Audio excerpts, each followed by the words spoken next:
The first thing she remembered was the sound of rain. Not her name. Not the crash. Not the man sitting silently beside her hospital bed with his hand wrapped around hers like he'd done it 1,000 times. Just the rain. Soft, constant, like a lullaby she should have known but didn't. The nurses called her lucky. The doctors called her a miracle. But the man in the dark coat, his name was Damien. He didn't call her anything at all for the first hour. He just looked at her. Like he was seeing a ghost. Like her being alive was breaking something in him he didn't want fixed. "Lena," he finally whispered. Sophie didn't answer. Because she didn't know if that was her name. But she also didn't know how to ask what if I'm not without watching that look on his face disappear. It was grief. Pure, undiluted, hollowed-out grief. Wrapped in devotion.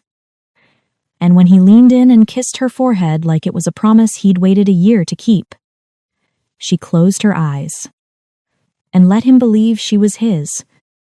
She told herself it would only be for a day. Just long enough to figure out who she really was, why she was in a car, why no one else had come to claim her, why the only name anyone offered her was Lena Walsh. But that day turned into 3. Then 5. Then he took her home. His house was too big. That was the first thing she noticed. It wasn't cold, not in the temperature sense. But it felt like a place that had been lived in around grief. Not with it. Pictures of her, no, Lena everywhere. Framed, perfect. A life that looked glossy and staged. And Damien? He moved like a man who didn't know where to put his hands anymore. Not on her. Not on the things she used to touch. Just in his pockets, or around his whiskey glass, or buried in his hair in the middle of the night when he thought she was asleep. She slept in her own room. That was his rule. "You've been through trauma," he said. "We don't have to rush this." Rush what? She wanted to ask. But she didn't. Because Sophie wasn't supposed to exist. Only Lena. And Lena, according to every photo, every story, every whispered memory Damien fed her in the quiet, had been everything. "You hated cilantro," he told her once, when she grimaced at her food. "You cried at perfume commercials. You used to sneak into my office just to leave notes in my jacket. You were a storm in silk." She'd smile. Nod. Pretend it all felt like echoes. But it didn't. It felt like fiction. Beautiful, well-told, lovingly remembered fiction. And Sophie wasn't sure which was more dangerous. That he loved Lena like a religion. Or that he was starting to look at her like he wasn't sure where the memory ended and the woman began. One night, 3 weeks in, he knocked on her door. Late, after midnight. "Can't sleep," he said. She stepped aside. He didn't touch her. Just sat in the chair by her window. Watched the rain again. Always the rain. "You died in my arms," he said suddenly. She froze. He didn't look at her. "That night, the crash. The doctors said you were gone. I held you, and you weren't breathing. I waited for the light to leave your eyes, but it didn't. I think that's the only reason I survived it, because I never saw the light leave." Sophie felt cold all over. "I don't remember," she whispered. He finally turned to look at her. "Then let me help you remember." He stood slowly, moved to her, lifted her hand to his chest. His heartbeat was fast, solid. "You loved me once," he said. "If there's any part of you that still can, I'll wait." She nodded. Because it was easier than admitting the truth. She didn't know how to tell him she wasn't who he thought. But worse? She wasn't sure she wanted to anymore. In the morning, he brought her tea. Honey, no lemon. You never liked it sour, he said. And she drank it, because Sophie Hale no longer existed. And Lena Walsh was everything he loved. Even if she was starting to feel like someone she wanted to be, the first memory didn't come gently. It tore through her like shrapnel, sudden and sharp, a flash of color and panic that left her gasping. She was in the bathtub when it hit. Steam curling around her, Damien's voice echoing faintly from the hallway as he took a call, something about a shipment, a delay, the kind of corporate speak that meant he was back in control of something that mattered to everyone but her. And then, water, cold, screaming, sirens. Not this bathtub. Not this house. A different place. A white tile floor. Someone shouting her name. But not Lena. Sophie! Sophie! Get out! Then gone. Just like that. Gone. She sat up, heart pounding. The water sloshed around her thighs. Her breathing was ragged. She grabbed the edge of the tub and pressed her forehead to it, trying to calm the shaking. Sophie. Someone had called her Sophie. And it hadn't felt foreign. It hadn't felt wrong. It had felt like home. She didn't tell Damien. Not that night. Not the next.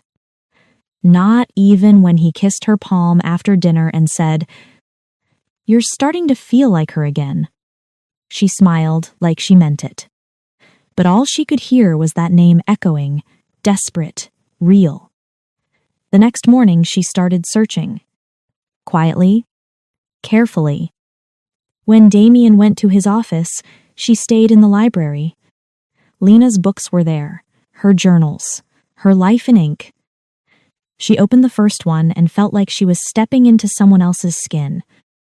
Lena had hated birds. Sophie didn't. Lena had been fluent in French. Sophie couldn't speak a word of it. Lena had wanted to move to Italy. Sophie didn't even know if she owned a passport. She flipped to a page where Damien's name was written in long, looping ink. Damien is the only person who makes me feel sane and insane at the same time. He sees everything and still keeps me. If I disappear one day, I hope he won't stop looking. Sophie read it twice. Then a third time. Because there was something in that last line that didn't sound romantic. It sounded afraid. That night, she woke from another dream. But it wasn't Lena's. It was hers. A woman with red hair, a cracked phone screen, a necklace shaped like a compass. She sat up, breath heavy, and looked around the room. Everything in it was curated, delicate, framed in grief. Not hers. Lena's. And Sophie? She wasn't sure she belonged here anymore. When she walked into the hallway, Damien was already up, sitting on the stairs in the dark, like he'd been waiting for her without knowing it. "Can't sleep?" he asked. She shook her head. "Bad dream?" He patted the step beside him. She sat. They were quiet for a while. He didn't reach for her. Didn't try to own the moment. He just existed beside her, solid and still broken. "You used to talk in your sleep," he said quietly. She didn't answer. "You'd say names, places. Once you recited half of a poem you hadn't read since college." She forced a smile. "That sounds annoying."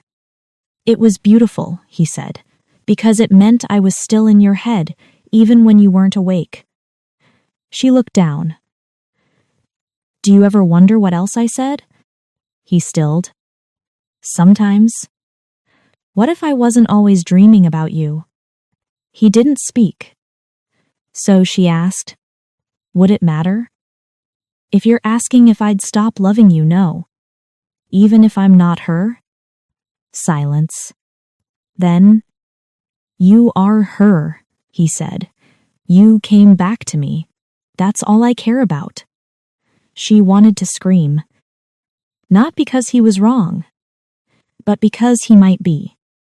And if he was, if he found out, if the truth cracked this illusion wide open, he might never forgive her. The next day, she found the photo. In a box in the back of the closet, stuffed under old scarves and winter boots Lena had never worn. The photo was old, faded, but the face staring back was hers. Not Lena's. Hers. And she wasn't alone. There was a girl beside her, red hair, big grin, and the cracked corner of a phone visible in her hand. The dream. The memory. It wasn't fake. It was real. She flipped the photo over. Written in ink, just barely smudged. Sophie plus Mara, Spring Break 2018. We didn't die, but we probably should have. Her hand shook. Sophie. That was her name. Not Lena. Not Damien's fiancée. Just Sophie. She put the photo in her pocket. And for the first time, she felt like a thief. Not just of Lena's name, but of Damien's grief. His love. His future. That night, when Damien kissed her, she kissed him back like she wasn't planning to leave. Even though her heart was already halfway out the door. The photo burned in her pocket like it knew what it was about to do. A simple rectangle. A memory caught in time. Two girls laughing on a beach, hair tangled by salt and wind, a cracked phone screen. A world that existed before Damien, before Lena, before lies became easier than the truth. Before Sophie Hale forgot who she was. Or maybe before she pretended to forget. She hadn't decided yet. She carried the photo everywhere for 3 days, never letting it out of her reach. Not because she needed proof of her identity anymore, but because it felt like a ticking bomb, a truth waiting to detonate everything she'd built. Every kiss. Every glance. Every moment Damien whispered, "You came back to me." She wanted to believe he loved her. But what if he didn't? What if he only loved what he remembered? The more he looked at her like she was a miracle, the more it hurt. Because she wasn't a miracle. She was a trespasser. Living in a dead girl's shadow. Kissing the man who had buried her, only to resurrect a lie. She found the courage to say it on the 4th day. The day it rained again. The sky was slate gray, thunder crawling over the hills like a warning. Damien came home early, soaked to the bone, hair slicked back, suit jacket folded over his arm. He looked at her like she was something warm he hadn't earned. "There you are," he said softly, walking to her. "I thought about you all day." She stood by the fireplace, the photo pressed flat inside the book she couldn't finish reading. "Damien," she said, and the way she said it made him pause. He looked up, eyebrows furrowed. "What is it?" "We need to talk." She handed him the book. He opened it without question. The photo slipped out, landed face up on the rug. He bent to pick it up. Stared. Everything in him went still. "What is this?" She couldn't breathe. "That's me." He looked at it again. Back at her. "No, it's Lena." "No," she whispered.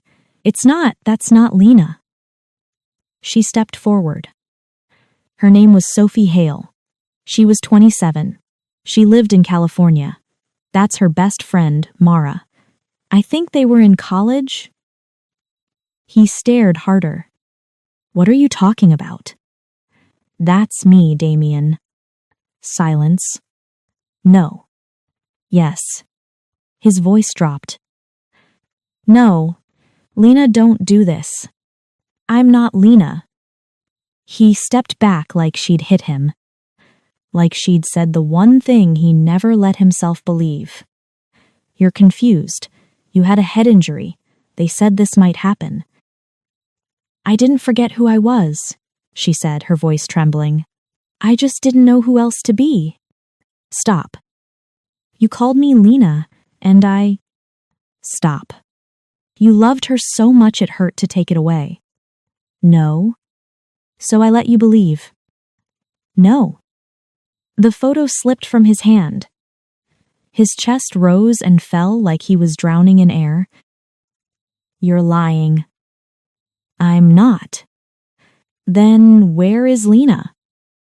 The words cracked out of him. Sharp, bare, final. Sophie's voice broke. She's gone. No. She's been gone. You are her. You're standing right here. I'm not. Then why do you have her eyes? He hissed. Why do you laugh like her? Why do you remember how I take my coffee and what I do when I'm stressed? She swallowed hard. I guessed. I watched. I learned. So you were pretending, he said flatly. I was surviving. His jaw clenched. You could have told me. I tried. You stayed. Because I didn't want to leave. He looked at her like she was something broken he couldn't fix because he hadn't seen the cracks in the first place. Do you even know what you've done to me? Yes, she said quietly, but I also know what I did for you. He blinked. You weren't grieving anymore, Damien. You were living, again, with me. With a lie. With someone who loved you. Silence fell between them like ash after a fire. Nothing left to say that wouldn't scorch them both. He turned away, walked to the window. Rain slithered down the glass like tears. I buried her. I know. I mourned her for a year. I know. And then you came back, and I let myself believe in something I knew couldn't be real. Sophie stepped forward. I never wanted to hurt you. But you did. He looked back at her. So what do we do now? She didn't have an answer. That night, she packed a bag. Quiet, careful, no tears, just motion. Because sometimes love isn't enough. Not when it's built on bones and memory and things too fragile to survive the truth. She left the photo on the bed, face up, and a note beside it. I don't want to be her anymore, but I still want to be yours. If you ever want the truth, you know where to find me. She walked out into the rain with her name in her pocket and her heart in pieces. Because loving him had never been the lie. Only who she was when she did. Sophie. The motel room was cheap. Not run down, but not cared for either. The kind of place you disappear into without being asked questions. Peeling wallpaper, a single chair, and a mirror that didn't recognize her yet. Sophie Hale. She said the name out loud now. Practiced it. Sophie. Sophie. Sophie. It still didn't feel like home. But at least it was hers. The first week was silence. She didn't call anyone. Didn't try to find Mara the girl in the photo, because what if she didn't want to be found? What if her real life was a mess? What if the truth made everything worse? What if just maybe Sophie didn't want her old life back? Because no matter how much of a lie it was, the years she spent as Lena had changed her. She'd learned how to be soft again, to let someone touch her without flinching, to let herself believe she could be loved, even if that love was never meant for her. She got a job at a bookstore 2 towns over. Cash register, stocking shelves, wearing a name tag that finally had the right name.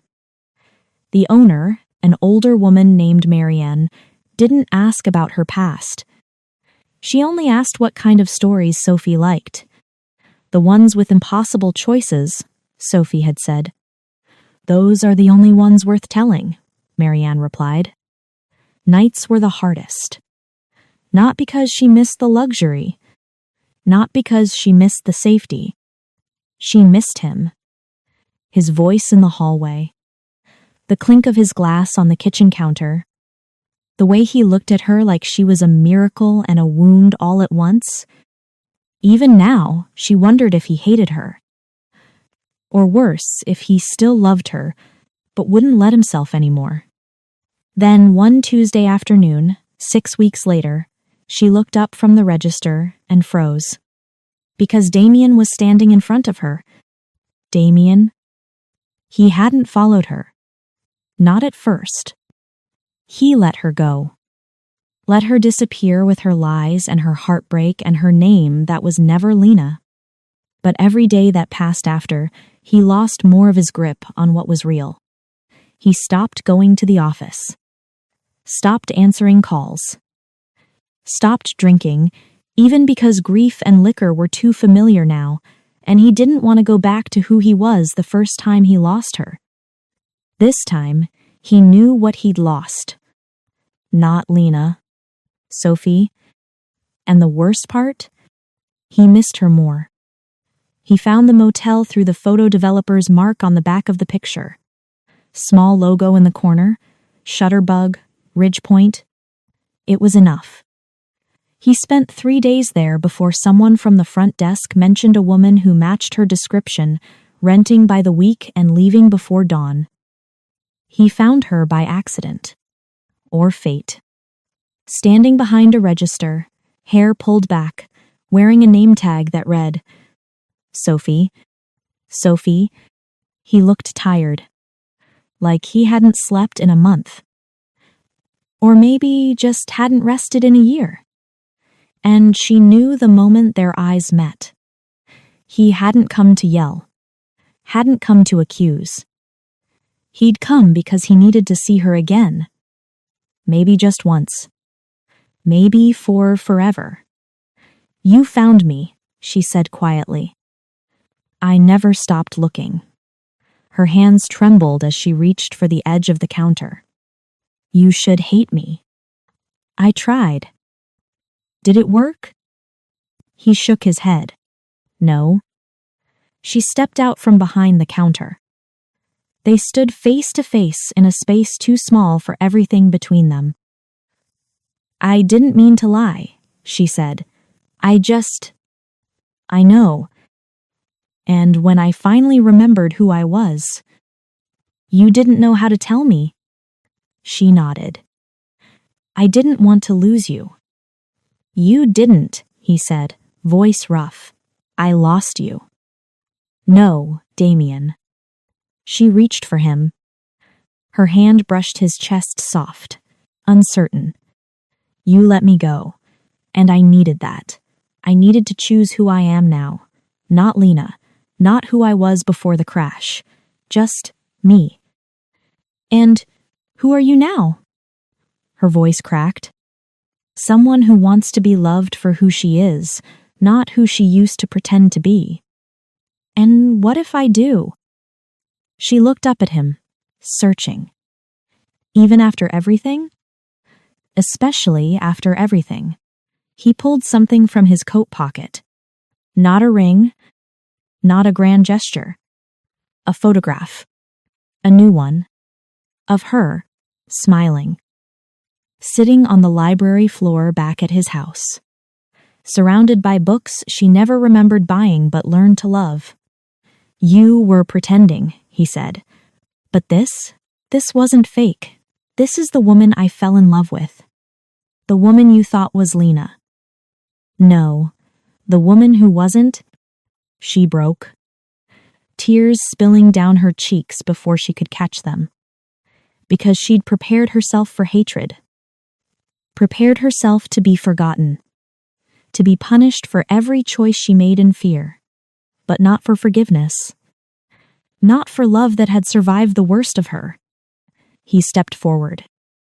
Wrapped his arms around her like she was something sacred. Come home. I don't want to pretend anymore. Then don't, he said. Just stay. As Sophie. Only as Sophie. That night, he didn't take her back to the mansion. They drove to a small cottage outside the city. Quiet, humble, new. He opened the door and said, I built it after you left. Lena never lived here. You don't have to share it with her. She turned to him, heart full. It's not about erasing her. No, it's about making space for you. And she stepped inside, not as a lie. Not as a memory. Not as the ghost of someone she never was. But as herself. Sophie Hale. The woman he chose. Even after knowing the truth. The cottage smelled like cedar and sleep, and something sweet she couldn't name. Damien had made it feel like a home. Not a museum to a lost love. Not a shrine to grief, but a place where quiet meant peace, not silence.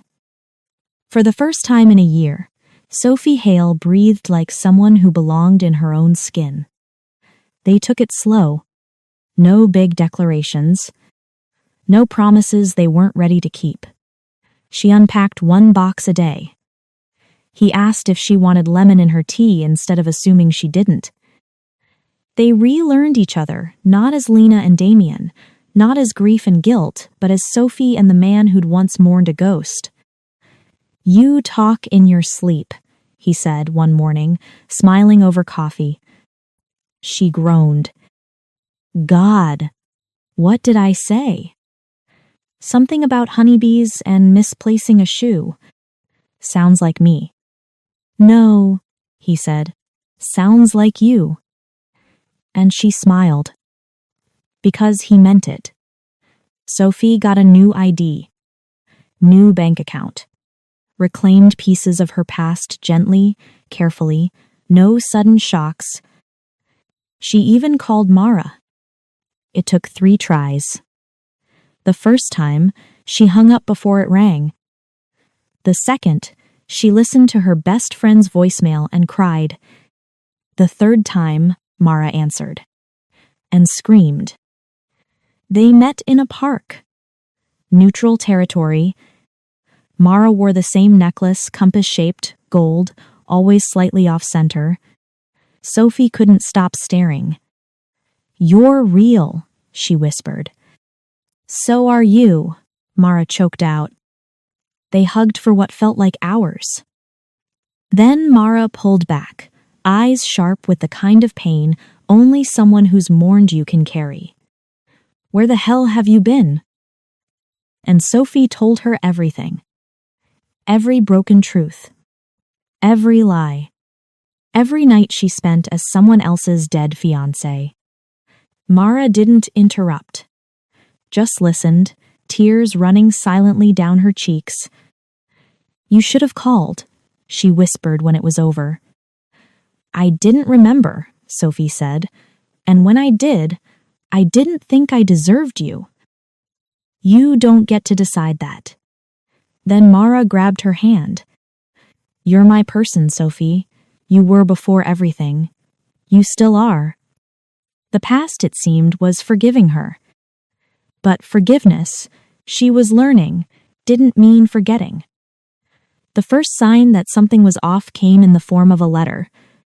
No name, just her address. Inside, a single sheet of paper, typed, neat. You can wear her face, but you'll never be her. He'll learn that soon enough. No return address, no signature, just the weight of it, folded tight between her fingers. She didn't tell Damien. Not yet. She wasn't sure if it was a threat, or the truth echoing back from someone else who knew what she'd done. The second sign was worse. A photo, printed in glossy color, taken through the window of the cottage. Her and Damien, kissing in the kitchen, oblivious. On the back, she died for him. What will you do? She burned that one, but not before her hands started to shake again. The way they used to when she woke in a house full of someone else's memories. She still didn't tell Damien, because this life was hers now. And she didn't want the past poisoning the one place she finally felt safe. But the past had teeth, and it had been patient. 3 days later, Damien found it. Not the letter, not the photo, a voicemail. On his private line, one Sophie hadn't known still existed. He played it once, then again. And when he stepped outside to find her, his face was paler than she'd ever seen it. "Sophie," he said slowly, "we need to talk." She'd never heard his voice like that before. Not scared. Not angry. Just undone. He held up his phone. Someone left a message. They said, "Lena's alive." Silence. Sophie's knees almost gave out. What? They said she faked it, that she staged the crash, that she disappeared. That's not possible. They said she wanted out. Damien. And they gave me an address. She stepped back. You can't go. If there's even a chance. You think I'd lie about her being dead? No, he said, but maybe someone lied to both of us. He left that night. Drove 6 hours north to a coastal town Sophie had never heard of. He didn't call. Didn't check in. Just disappeared into the same storm of confusion and hope she'd once drowned in. When he came back 2 days later, Sophie was waiting at the door. His clothes were wrinkled. His eyes bloodshot. His mouth a straight line of exhaustion. Well, it wasn't her. Relief. Then grief. Then guilt. I'm sorry, she whispered. He looked at her. You're not a replacement, Sophie. I know. You're not a second choice. I know. Then why are you still shaking? Because, she thought, the past isn't done with us yet. And somewhere out there, someone still wanted to bury her in a grave she never asked for. The stranger showed up on a Sunday. Late morning, sky clear, windless. Sophie had just opened the windows to let in fresh air. Damien was making coffee, shirtless, distracted. There was no warning. Just a knock. Then a second, louder, slower. A rhythm not meant for politeness, but for demand. Sophie opened the door without thinking, and froze. The woman on the porch was tall, older. Dark hair tied back in a severe knot, lips painted deep crimson like a bruise that healed wrong. She didn't smile, didn't blink, just said, You're the one pretending to be Lena Walsh. Sophie's body locked up. Who are you? The woman stepped forward. Someone who knows how many girls he's tried to make into her. Damien. He heard voices. Muffled, tight. By the time he reached the door, Sophie was standing stiffly in front of a woman he hadn't seen in 4 years. Celia, he said sharply, what the hell are you doing here? She turned. Her smile was razor thin. Still charming, Damien. You need to leave. I just came to say hello, and maybe offer a warning. He moved beside Sophie. Protective, on edge. What warning? That your little obsession with my niece ruined one life already, Celia said. Maybe don't make it two. Sophie, your niece? Celia turned. Lena. The word landed like a slap. You're her aunt? Technically, but biologically, I was more of a mother than her actual one. Raised her, paid for her school, cleaned up the messes. Damien didn't. Sophie's jaw tensed. You think he was the problem? I think he loved the idea of Lena far more than the reality of her. Damien's voice was sharp. Don't twist this. You loved chasing her, controlling her, saving her from ghosts you made her believe in. She was in trouble. She wanted out. The words echoed, loud in the space between them. Celia stepped closer to Sophie. You think you're different, but I've seen the pattern. What pattern? He finds someone, breaks them down, rebuilds them in her image, and then wonders why they leave. I didn't leave. Yet. Damien stepped in front of Sophie. His voice was cold, controlled. You don't get to show up after vanishing for 4 years and rewrite our history. You're right, Celia said, but history has a habit of repeating itself. She looked past him, directly into Sophie's eyes. And ghosts don't like being replaced. Then she walked away. No further threats. No dramatic pause. Just the rustle of leaves under heels and a silence that screamed. Later, they didn't speak for hours. Damien paced. Sophie sat with her knees pulled to her chest. She wanted to scream. Not because Celia had been cruel, but because part of her had believed it. Had believed maybe Damien had loved a version of Lena that never existed. And maybe, just maybe, he was doing it again. Is it true? She asked quietly. Damien stopped. What part? That you've tried to make someone else into her. His voice broke just slightly. I've never looked at someone and wished they were Lena. Not even me. Especially not you. He dropped into the chair across from her. You want the truth? She nodded. I loved her, he said. And I hated her.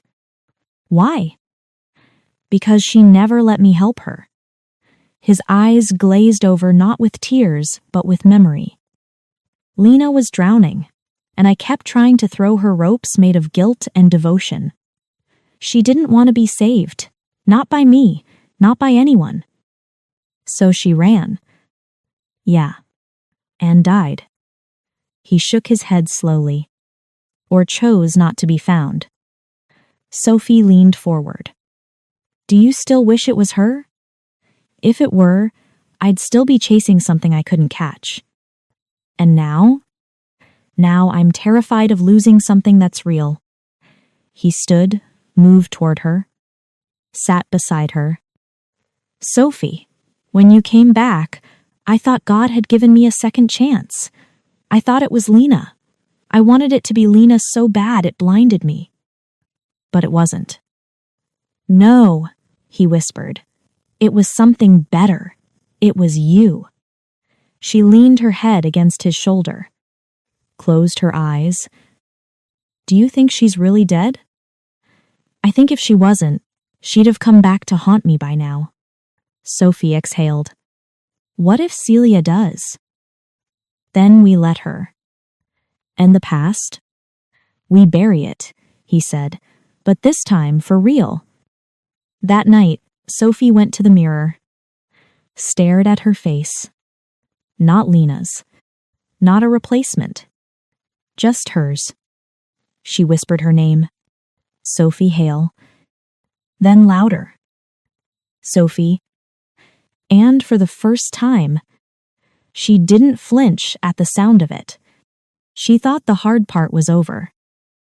She thought naming herself again Sophie Hale and claiming her space in a world she didn't steal was the final trial. She thought love was the reward. That truth, once told, would keep her safe. She thought wrong. Because the next ghost from her past didn't knock. He walked straight through the door of the bookstore where she now worked, wearing her past like a weapon. It had been months since she left the mansion. Weeks since Damien brought her back not as Lena, but as her. She'd taken the job again for the hours, for the grounding, for the simple rhythm of new shelves and old stories. She was shelving a paperback when she heard the voice. Low, familiar. You always did look better behind a counter than behind a lie. She turned. And there he was. Julian Reddick. The man she almost married before the crash. Before Damien. Before the storm that stole everything but her heartbeat. Julian, she breathed. He smiled, but it didn't reach his eyes. So it's true. You're alive. How did you... Mara. Eventually, after your little resurrection trick. He walked closer. Taller than she remembered. Leaner. More bitter, too. You faked your death and then played house with a billionaire. Not a bad way to upgrade. Sophie's heart dropped. It wasn't like that. No, you disappeared on me. Vanished. No call. No note. No body. I didn't remember who I was. And yet you remembered how to lie. She stepped back, stunned by the venom. I'm sorry, Julian. I didn't know what happened to me. I didn't choose the crash. I didn't choose to wake up in a stranger's life. He raised a brow. But you chose to stay in it. At first, it was survival. And later, she hesitated. It became something else. Love? His tone made it sound like filth. Yes, she said anyway. And it was the truth. Julian's jaw tightened. So what now? You pretend Lena never existed? That I didn't? No, she said quietly. I remember you. I remember the life we almost had. Then why didn't you come back? Because by the time I remembered, I didn't fit in that life anymore. I wasn't the same girl. And Damien Blackwell is? He's not perfect. He's a walking obituary in a tailored suit. He gave me a home. So did I. She swallowed hard. You think I'm a liar. Maybe I was. Maybe silence became easier than confession. But I never meant to hurt you. You did. I know. He stared at her for a long time. Then something flickered in his gaze. He doesn't know about me, does he? She stilled. About us. That part of my life ended the day I disappeared. But it didn't, Julian said. Not for me. Julian. What if I told him? He interrupted. What if I showed him who you were before you were his tragedy? Why would you do that? Because you don't deserve this clean slate. The threat hung heavy.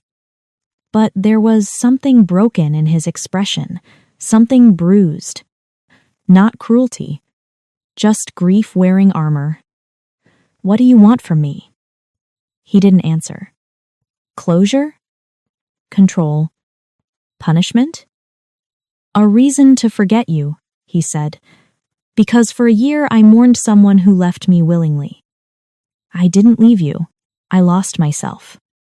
He stepped closer, eyes burning. Then find yourself without him. She didn't cry. Not until he walked out and the bell above the bookstore door stopped ringing. Then she sank behind the register and let the weight of her old life press against the new one. And realized. She wasn't done bleeding yet. That night, she told Damien everything. Every word Julian said. Every lie she'd forgotten she told before the crash. Every engagement ring, every almost life, every version of herself that had died and been reborn in the wrong body. He didn't speak for a long time, just sat beside her, elbows on knees, hands clasped. "Do you still love him?" he asked quietly. She looked up. "No." "But you did." "Yes." "Did he know you were unhappy?" "No," she whispered. "Because I didn't either. Not until I woke up in a world where everything was stripped away and I had to decide what parts of myself were worth rebuilding." He nodded slowly. "And now?" "Now, I don't want to be anyone but the woman who chose to stay." He turned to her. Eyes soft, steady. "Then let them come. Your ghosts, mine, Lena's, Julian's, let them all knock." He reached for her hand. "But they don't get to open the door." Sophie thought naming the ghosts would keep them from haunting her. But some truths don't vanish just because you speak them aloud. Some return in envelopes. It arrived 2 days after Julian's visit. A manila folder, unmarked, left in the mailbox of the cottage, without postage, without sender. Damien found it first. He set it on the kitchen counter like it was evidence, not a message. And maybe it was. He didn't open it immediately. He waited until Sophie came downstairs, barefoot, in one of his old shirts, rubbing sleep from her eyes, and said, "There's something you should see." Inside the folder was her past, neatly compiled, chronological. Her name, her birth certificate, school records, a psychology intake form from a college therapist, an engagement announcement from a local paper, a photo of her with Julian arms around each other, beaming, a police report dated 6 months before the crash, assault, filed, closed, redacted. Damien flipped through the papers slowly, his expression unreadable. Sophie stood behind him, frozen, like watching someone find the pieces of a version of her she didn't even want back. "You were assaulted?" he asked gently. She nodded once. "I never pressed charges. I was scared. It was someone from school, someone Julian knew, someone he trusted." "He didn't believe you?" Her voice broke. "He said I misread it, that I was drinking, that it didn't mean what I thought it meant." Damien's hands clenched around the folder. "Jesus." "I left him a week later," she said. "I packed a bag, took my car, was driving to nowhere when the crash happened." "And no one came looking for you?" "I think they thought I wanted to disappear." Damien looked at the file again. "Who put this together?" "Julian?" she whispered. "Why?" "Because he wants me to remember who I was, and he wants you to know I'm not clean. No one is clean." "You think that now," she said. "But there are things in that file I never wanted anyone to know, and now you know all of it." She stared at him, heart in her throat. "Do you still want me?" He closed the folder gently. "I didn't fall in love with your past. You fell in love with a lie." "No," he said. "I fell in love with the woman who stood in my kitchen and told the truth when it hurt, who stayed when she could have run, who made space for my grief without trying to erase it." He stepped toward her. "That woman is you." They didn't speak about the file again that night. But when Damien climbed into bed, he held her tighter. Like he understood now. She hadn't just survived grief. She'd survived erasure. And chosen to live anyway. The next morning, Mara called. She'd gotten one too. Same folder, different return address. "He's trying to build a case," Mara said. "Not legal, emotional, to make you question everything." "It's working," Sophie whispered. Then don't let him win. Sophie didn't tell Damien when she went to find Julian. Didn't ask permission. Didn't write a note. Just left before sunrise and drove with hands that wouldn't stop shaking. She found him at his office, still smug, still sharp, still so sure he was right. You went too far. He didn't flinch. It was all true. That's not the same as good. He should know who you are. He knows. Does he? Yes, she said. He knows everything. And he stayed. Then he's a fool. No, he's better than you, because he loves me with the scars, not despite them. Julian stood slowly. You think this ends in a fairy tale, Sophie? You think you get to rewrite your story and no one bleeds? You're the only one still bleeding, she said, and you're the one holding the knife. She left him in his office. Alone. Because for the first time since her memory came back, she wasn't afraid of it anymore. That night, Damien sat with her on the porch. No folder. No questions. Just stars and silence, and the kind of quiet that means something survived. Do you think Lena would have forgiven me? Sophie looked at him. You didn't kill her. I tried to save her in the wrong way. We all save people wrong sometimes, she said. But you never gave up on me, and that matters. He reached for her hand. I love you. She smiled softly. Even after the file? Because of it. You're not scared of the woman I was? No, he whispered, because the woman you are now is strong enough to bury her. The story broke on a Monday morning. Not in a whisper.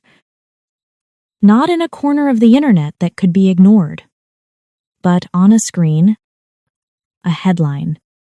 Damien Blackwell's fiancé wasn't who she claimed to be. There was a photo. An old engagement announcement between Sophie Hale and Julian Reddick, cropped to look romantic and devastating at once. Next to it, a blurry image from a security cam. Sophie and Damien leaving a courthouse. No date, no context. Just two images designed to bleed. And then the lead line. She vanished a year ago. Everyone thought she was dead. But Sophie Hale didn't just survive, she became someone else. And no one, not even Damien Blackwell, knew who she really was. Until now. Sophie stood in the kitchen, staring at the screen. Mug in her hand. Coffee forgotten. Heart a cannonball lodged behind her ribs. Damien came down the stairs, still buttoning his shirt. Did you see? Yes, she said, voice flat, hollow. By noon it was everywhere. Cable news. Gossip sites.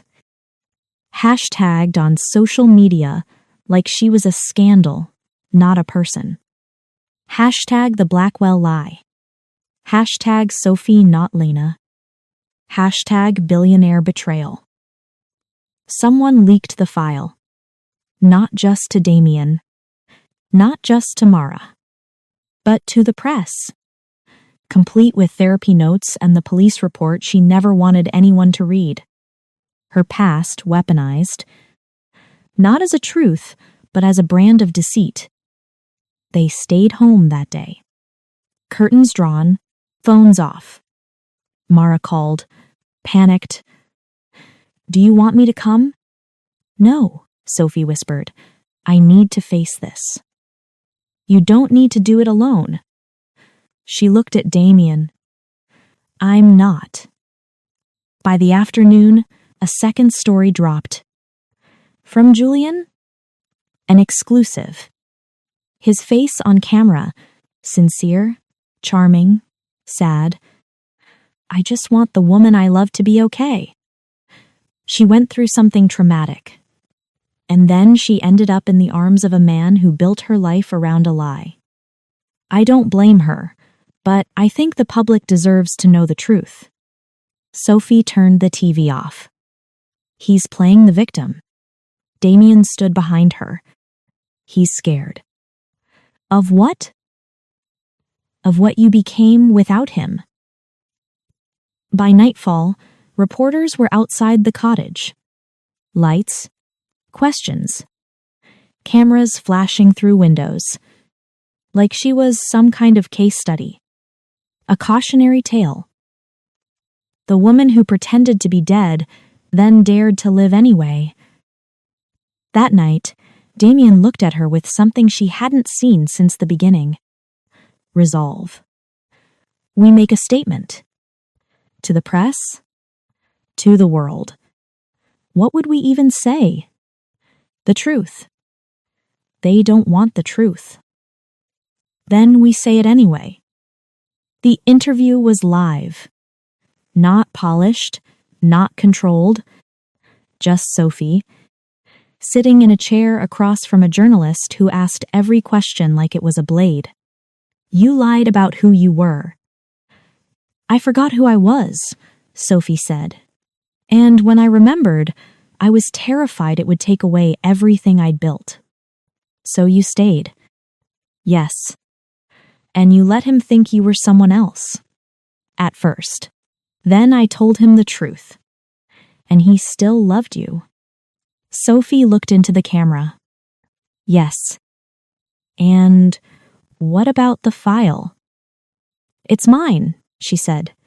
It's my past. My pain. I never denied it, but I didn't owe it to the world. Some say it's proof you're not who you claim to be.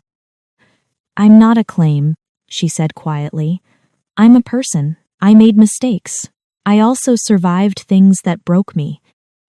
Do you regret staying with Damien? She didn't hesitate. No, because he really saw me before anyone else did. The clip went viral. Not because it was dramatic, but because it was honest. Because the woman in the frame wasn't perfect. She wasn't rehearsed. She wasn't Lena. She was Sophie. And she wasn't hiding anymore. That night, the crowd outside the cottage thinned. The media moved on. A new scandal, a newer face. And Sophie sat with Damien on the porch steps. No longer a lie. No longer a secret. Do you regret it? She asked softly. What? Letting me in, after everything. He looked at her like she was the only thing in the world that made sense. You didn't ruin my life, Sophie. You gave it back. And she knew finally, fully, that this life was hers. Not stolen. Not borrowed. Not an accident. Chosen. There was no grand finale. No wedding, no speech, no dramatic kiss in the rain. Just quiet and choice. And the steady, unshakable rhythm of two people who had every reason to fall apart and didn't. Sophie. She still had bad days. Days when she flinched at loud sounds or felt the echo of her old life like a bruise beneath the skin. Days when a stranger's glance in a coffee shop made her wonder if they recognized her face from a headline. But most days were normal. Beautifully, achingly normal. She worked part-time at the bookstore still. She spent mornings writing again little things, pieces of herself she was still rediscovering. She planted herbs in the kitchen window, killed half of them, and tried again. And every evening, Damien came home. Not to Lena. Not to a ghost. Not to a lie. To her. He never asked her to be anything else. He didn't try to fix what had broken. He didn't pretend the past hadn't left scars.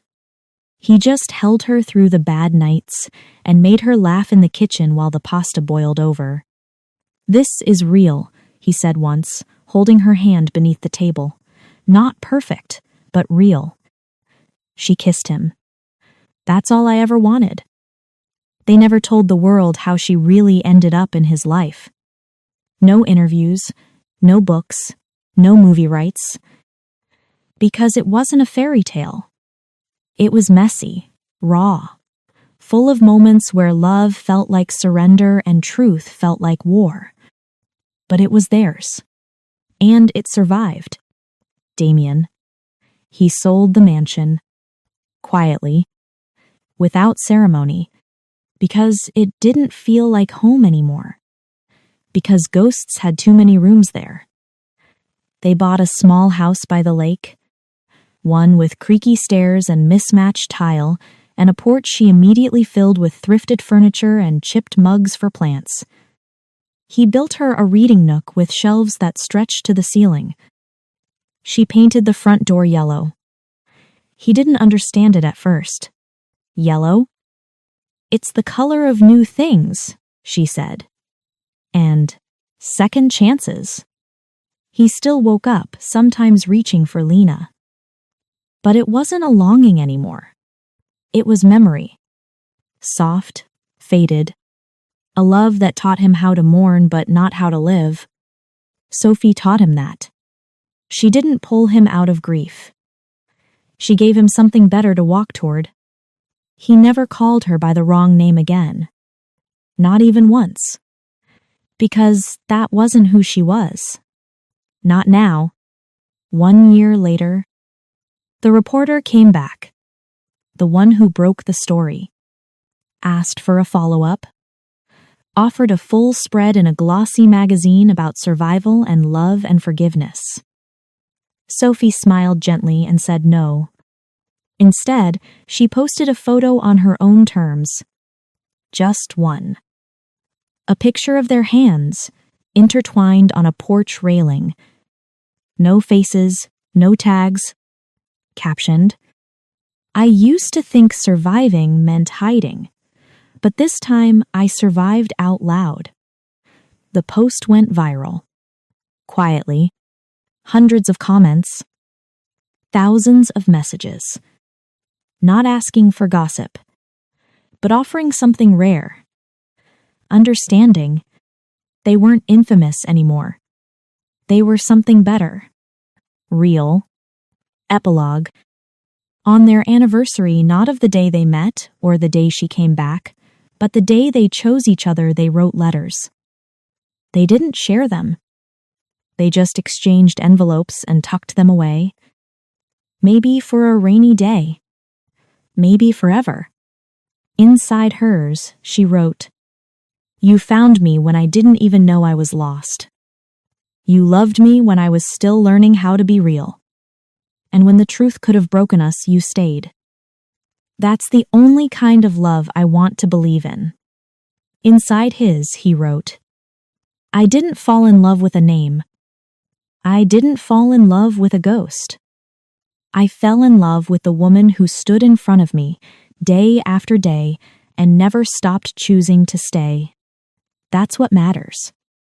That's what's true. They built a life. Not perfect. Not fairy tale. Not without ghosts.